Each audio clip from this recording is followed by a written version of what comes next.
اعوذ باللہ من الشیطان الرجیم بسم اللہ الرحمن الرحیم۔ محترم حاضرین مجلس اور دینی و ملی بھائیوں، رمضان کا مہینہ اللہ رب العالمین کی طرف سے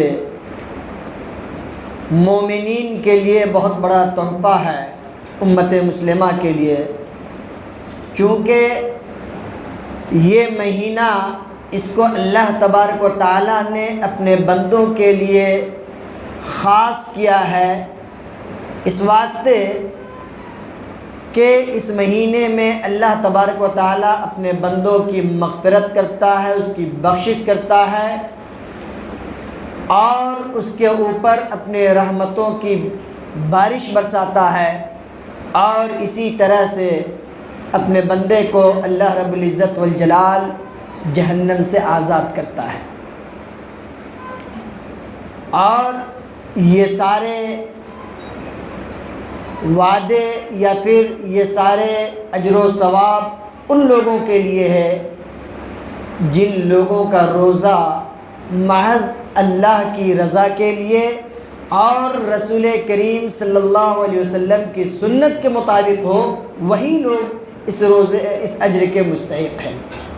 اللہ تبارک و تعالیٰ نے کہا کہ روزہ انسانوں کے لیے مغفرت کا ذریعہ ہے۔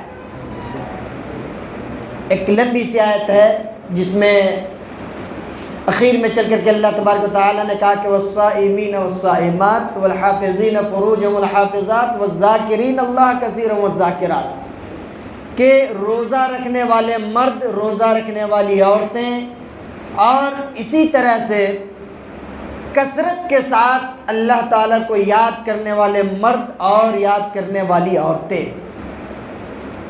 کیا ہے ان لوگوں کے لیے؟ اللہ نے کہا کہ اعد اللہ لهم مغفرۃ واجرا عظیما، اللہ نے ان کے لیے بخشش اور اجر کو تیار کر رکھا ہے۔ اسی طرح پیارے نبی صلی اللہ علیہ وسلم نے کہا کہ من صام رمضان ایمانا واحتسابا غفر له ما تقدم من ذنبه، کوئی شخص بحالت ایمان اجر و ثواب کی امید رکھتے ہوئے اللہ تبارک و تعالیٰ سے رمضان کے مہینے کا روزہ رکھتا ہے، پیارے نبی صلی اللہ علیہ وسلم نے کہا کہ غفر له ما تقدم من ذنبه، اس کے پچھلے تمام گناہ معاف کر دیے جاتے ہیں۔ ایک روایت آتی ہے اللہ کے رسول صلی اللہ علیہ وسلم کے پاس ایک آدمی آیا اور اس نے کہا کہ پیارے نبی صلی اللہ علیہ وسلم، آپ کا کیا خیال ہے میرے بارے میں، جب کہ میں فرض نماز ادا کرتا ہوں، نوافل کا اہتمام نہیں کرتا ہوں، صرف فرض نماز کی ادائیگی کرتا ہوں، وصمت رمضان، اور رمضان کے مہینے کا بھی روزہ رکھتا ہوں، اور جو چیزیں حلال ہے اس کو حلال جانتا ہوں، جو چیزیں حرام ہیں اس کو حرام جانتا ہوں، اللہ کے نبی صلی اللہ علیہ وسلم بتائیے آپ کا کیا خیال ہے، کیا میں جنت میں جاؤں گا؟ پیارے نبی صلی اللہ علیہ وسلم نے کہا کہ ہاں ضرور تم جنت میں جاؤ گے۔ تو یہ روزہ رکھنے والوں کی فضیلت ہے، روزہ داروں کی فضیلت ہے۔ اگر اللہ تبارک و تعالیٰ نے ہمیں اس لائق بنایا ہے کہ ہم روزہ رکھیں، کوئی عذر شرعی مانے نہیں ہے، تو ہر مسلمان کے اوپر یہ واجب ہے کہ وہ رمضان کے مہینے کا روزہ رکھے۔ کوئی شخص رمضان کے مہینے کا روزہ رکھتا ہے، اللہ کے رسول صلی اللہ علیہ وسلم کی حدیث آتی ہے کہ الصلوات الخمس للخمس، کہ پانچوں نمازیں جو ہیں، یہ ایک نماز سے دوسری نماز کا جو وقت ہوتا ہے، اسی طرح سے ایک جمعہ سے دوسرا جمعہ اور ایک رمضان سے دوسرا رمضان انسان کے گناہوں کو مٹانے کا سبب بنتا ہے، بشرطے کہ وہ کسی کبیرہ گناہ کا ارتکاب نہ کرے۔ کبائر سے اگر انسان بچتا ہے تو یہ ابھی اس رمضان میں ہم ہیں، اس رمضان میں ہم روزہ رکھیں گے، تراویح پڑھیں گے، سب کچھ کریں گے، اگلے رمضان تک یہ سارے ہمارے جو گناہ ہوں گے، چھوٹے چھوٹے گناہ، انشاءاللہ ان اعمال کی بنیاد پر ہمارے وہ گناہ مٹا دیے جائیں گے۔ روزہ رکھنے کے حوالے سے چند اصول و ضوابط ہیں جسے شریعت نے ہمیں بتلایا ہے۔ ظاہر ہے ہم لوگ شریعت محمدی کے ماننے والے ہیں اور محمد رسول اللہ صلی اللہ علیہ وسلم نے اور شریعت محمدی نے جو اصول طے کر دیا، جو اصول وضع کر دیا ہے، ہم کو اسی کے مطابق چلنا ہے، تبھی جا کر کے اللہ کی رضا حاصل ہوگی اور جنت کے مستحق ہم بنیں گے۔ اگر اس سے ہٹیں گے، اللہ اور اس کے رسول کے راستے کو چھوڑ کر کے ہٹیں گے، تو پھر بھوکے پیاسے رہنے کا کوئی فائدہ نہیں۔ اس لیے سب سے پہلے انسان اپنی نیتوں کو خالص کرے کہ ہماری ہر عبادت محض اللہ کے لیے ہو۔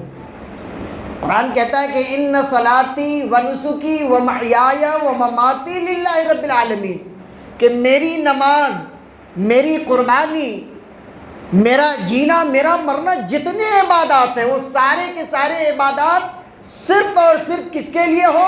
صرف اللہ کے لیے ہو، اس اللہ کے لیے جو دونوں جہان کا پالنہار ہے، ولیوں کے لیے نہیں، بزرگوں کے لیے نہیں، نبیوں کے لیے نہیں، رسولوں کے لیے نہیں، دنیا کی کسی بھی طاقت کے لیے نہیں۔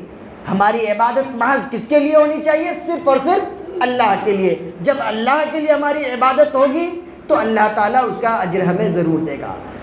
اور جیسے ہی اس میں ملاوٹ ہو جائے گی، جیسے ہی اللہ کے ساتھ ساتھ، وہ کہتے ہیں نا کہ رام کو بھی خوش رکھا اور رحیم کو بھی خوش رکھا، تو جیسے ملاوٹ ہوگی اللہ تعالیٰ کی بارگاہ میں ہماری یہ عبادت قبول نہیں ہوگی۔ آئیے رسول کریم صلی اللہ علیہ وسلم کی اس حدیث کو دیکھتے ہیں جس میں آپ صلی اللہ علیہ وسلم نے فرمایا، حضرت عمر بن خطاب رضی اللہ تعالیٰ عنہ سے روایت ہے، اللہ کے نبی صلی اللہ علیہ وسلم نے کہا کہ انما الاعمال بالنیات، آپ کی نیت جیسی ہوگی اجر و ثواب آپ کو ویسے ہی ملے گا۔ وَإِنَّمَا لِكُلِّ امْرِئٍ مَّا نَوَىٰ فَمَنْ كَانَتْ هِجْرَتُهُ إِلَى اللَّهِ وَرَسُولِهِ فَهِجْرَتُهُ إِلَى اللَّهِ وَرَسُولِهِ۔ آپ نے اگر ہجرت کیا اللہ اور اس کے رسول کے راستے میں صدق دل کے ساتھ اللہ کی رضا کو سامنے رکھتے ہوئے، تو آپ کی وہ ہجرت اللہ اور اس کے رسول کے لیے ہوگی۔ اور اگر آپ کی ہجرت اللہ اور اس کے رسول کے لیے نہیں ہے، کسی خوبصورت عورت سے نکاح کرنے کی غرض سے ہے یا دنیا حاصل کرنے کی غرض سے ہے، تو آپ نے جو نیت کی ہے آپ کو وہی ملے گا، پھر اللہ کی رضا نہیں ملے گی۔ اسی لیے حضرت شداد بن عوس سے روایت آتی اللہ کے رسول صلی اللہ علیہ وسلم کا، سمعت رسول اللہ صلی اللہ علیہ وسلم یقول من صلی یرائی فقد اشرک۔ ہم نماز پڑھتے ہیں، اللہ کا حکم ہے، اللہ کی عبادت ہے، دین کی بنیاد ہے، ہمیں پڑھنا ہے، لیکن ہم نماز پڑھتے ہیں، خوب لمبی نماز پڑھ رہے ہیں، خوب لمبی قرات اور لمبا رکوع سجدہ سب کچھ کر رہے ہیں، صرف اس لیے کہ سماج اور معاشرے میں لوگ مجھے کہیں کہ ہاں یہ آدمی نمازی ہے، لوگ دیکھے کہ بہت لمبی قرات کرتا ہے، بہت لمبا قیام کرتا ہے، یہ آدمی تہجد گزار ہے، یہ آدمی فرض روزے تو دور کی بات، یہ نوافل کا بھی بہت اہتمام کرتا ہے۔ من صلی یرائی فقد اشرک، اگر کوئی شخص کسی کو دکھانے کے لیے نماز پڑھتا ہے اس نے شرک کیا۔ ومن صام یرائی فقد اشرک، لوگ کہیں گے چہرہ سکھا ہوا ہے، بہت نیک آدمی ہے، روزے دار ہے۔ اللہ کے لیے ہم نے روزہ نہیں رکھا، روزہ کس کے لیے رکھا؟ لوگوں میں ہمارا اسٹیٹس ہائی ہو، اخبارات کی زینت ہم بنے، لوگ ہمیں دیکھیں کہ ہاں فلاں صاحب روزہ دار، اچھا ان کے چھوٹے چھوٹے بچے بھی روزہ رکھتے ہیں، شہرت کی خاطر، ریا کی خاطر اگر ہم روزہ رکھتے ہیں، نماز پڑھتے ہیں، پیارے نبی صلی اللہ علیہ وسلم نے کہا کہ من صام یرائی فقد اشرک ومن تصدق یرائی فقد اشرک۔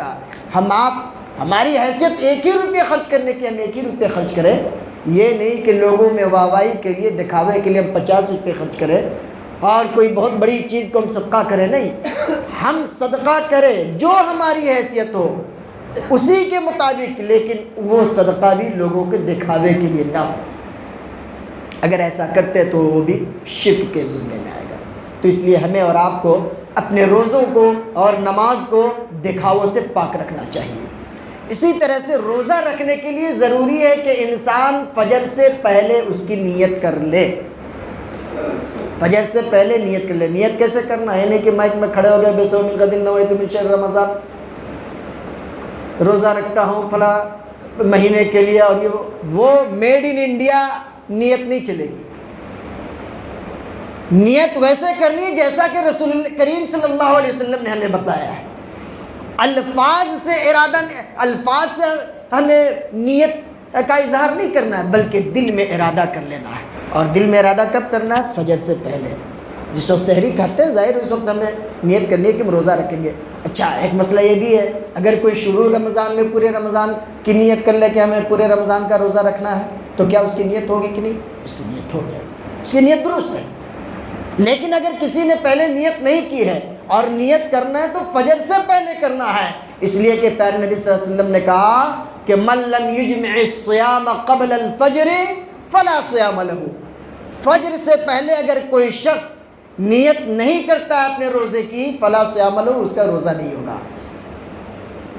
اگر ہم قضا روزہ رکھتے ہیں، یہ تو فرض روزے کے بارے میں آ گیا، قضا روزہ ہم رکھتے ہیں، رمضان میں ہمارا روزہ چھوٹ گیا، عام دنوں میں روزہ رکھنا ہے، اس کی بھی نیت ہم کو فجر سے پہلے کرنی ہے۔ نظر کا روزہ ہے، اس کی بھی نیت ہمیں پہلے سے کرنی ہے، لیکن اگر کوئی نفلی روزہ رکھے اس کی نیت فجر سے پہلے ضروری نہیں ہے۔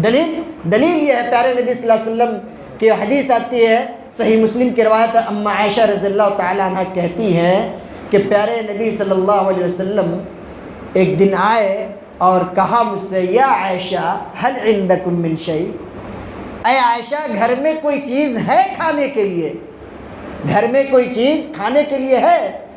اس حدیث سے یہ پتہ چلا کہ گھر کے بھی کچھ آداب ہوتے ہیں۔ ہم گئے فوراً کچن میں گھس گئے، اٹھا پٹک کرنے لگے، نہیں، گھر کے کچن کے اختیارات عورتوں کے حوالے ہیں۔ اس لیے پیارے نبی صلی اللہ علیہ وسلم نے اما عائشہ سے پوچھا کہ حل عندکم من شیء، عائشہ کچھ ہے کھانے پینے کے لیے آپ کے پاس؟ اما عائشہ کہتی ہے کہ لا ما عندنا شیء، نہیں میرے پاس کوئی چیز نہیں، کچھ نہیں ہے، کچن خالی ہے۔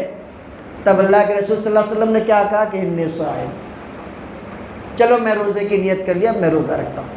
تو نفل روزہ کے لیے زوال سے پہلے کسی وقت بھی ہم نیت کر سکتے ہیں۔ اللہ تعالیٰ سے دعا ہے کہ اللہ تعالیٰ ہم تمام مسلمانوں کو نیکیوں کی توفیق عنایت فرمائے اور ہر عمل اللہ رب العالمین قرآن و سنت کے مطابق کرنے والا بنائے، آمین۔ وآخر دعوانا ان الحمد للہ رب العالمین، وصلی اللہ وسلم علی نبینا محمد وعلی آلہ وصحبہ اجمعین۔